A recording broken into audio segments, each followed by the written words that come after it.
Designing each creature is a collaborative effort between the character, concept, and animation departments.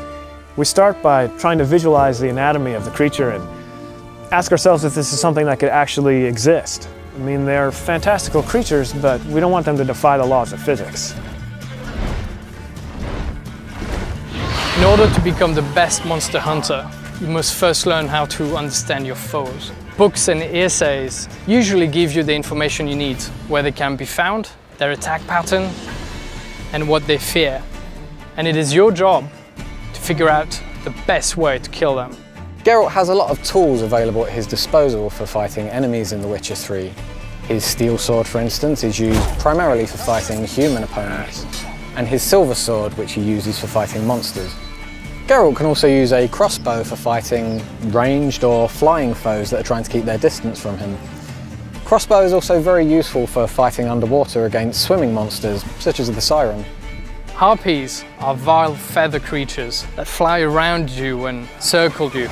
Now the only way to deal with them is first to bring them down. And that's where your art spell comes in handy. Sort of compressed air that will bring them down to the ground where you can finish them with your sword. Some monsters in The Witcher 3 can actually swim. These can attack the player while he's in the water and even go as far as attacking his boat.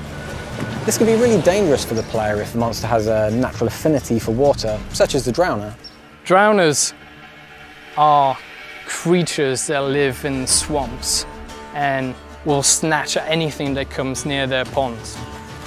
Now these particular creatures absolutely hate fire and they fear it. And that's where your Igni spell, a flame that bursts out of your hand, comes in handy.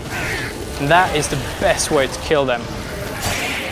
With the werewolf, a bomb filled with silver powder will take away his regenerative abilities. This will make it much easier for the player to defeat him after. The player can use weapon oils to coat his weapons that will make them do enhanced damage against specific enemy types. The real trick to using this, though, is to know when and where to use them, and that judgment is left up to the player based on his surrounding environment, the weather, and even territorial marks that other monsters may have left in the area. So we've created this complex behavior system in the game that actually allows these creatures to live in the world that they inhabit. They're never just going to spawn in front of you artificially, and they don't just interact with the player. They interact with each other and with NPCs. We've created a unique ecosystem that includes monsters, animals, and humans, all living together, fighting, trying to survive, and you are merely a spectator.